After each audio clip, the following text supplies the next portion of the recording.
This is Amidar, released in 1982 for the Atari 2600. It's actually a Konami game. Now, when I'm thinking of Konami's glory days, the first thing that usually comes to my mind is the NES games like Castlevania, Contra, Life Force. Come to think of it, a lot of those were arcade games, as was Amidar. And what you're seeing here is a fantastic arcade conversion on the Atari. So, how do I describe this? Well, it's an Atari game, so you get to use your imagination. You're the yellow character there, a gorilla. And in order to stay in the game, you have to avoid those green guys who are called warriors. I'm getting a Space Invaders vibe from them. I kinda like it. Alright, so the goal of the game is to wrap around each of the tiles on the stage. When you successfully travel over 4 sides of a tile, it fills in. Fill in the whole map and you've beat the level. I'm definitely seeing some similarities to Pac-Man in this, though I can't help from comparing this to Donkey Kong as well. You know, if Mario couldn't jump in Donkey Kong, and instead of Mario he was actually Donkey Kong. It's all perspective. And addictive. And incredibly fun.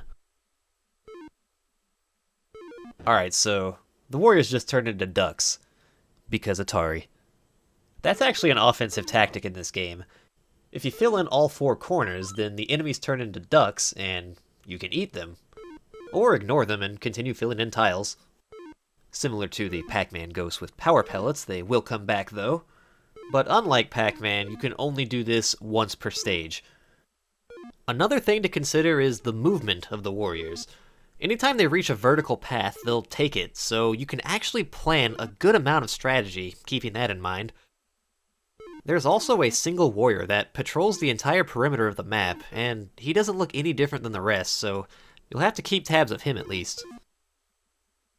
You might notice that the warriors are occasionally turning into black dots. Well, when you press the button on your controller, it makes them unable to damage you for a brief period. You can only use it a few times per match, but it's pretty useful.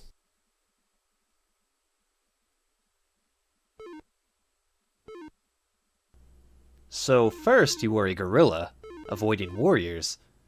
Now you're a paint roller, avoiding pigs. You still with me? Yeah. Fortunately, the gameplay hasn't changed a bit. Just the aesthetic.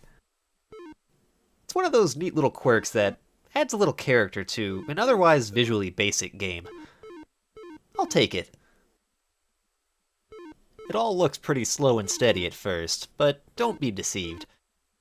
Even though there are only a handful of enemies on the screen, they can get you pretty easily if you make a wrong move. Though there are more warriors, pigs, whatever you want to call them, as the game progresses.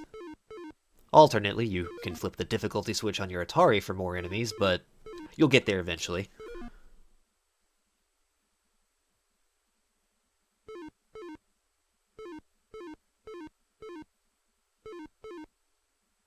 Amidar is just a great challenge overall. The enemies actually get faster as you advance through the levels. 6 tiers of speed.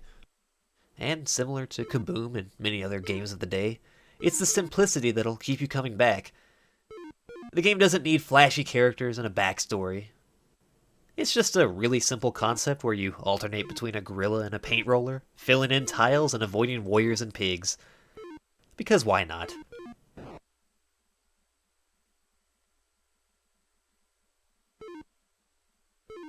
If you like puzzle games, you'll be doing yourself a favor to pick this up.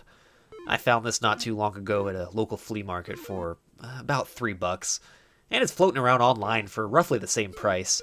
You can probably pick it up complete in box for less than $10 if you're into that kind of thing. Of course, your mileage may vary. I'm getting a little off track. The point I'm trying to make is, if you even have a passing fascination in Atari games, Amidar is absolutely worth your time. Plus, we need more games where you play as a paint roller. It's like the Splatoon of the 80s.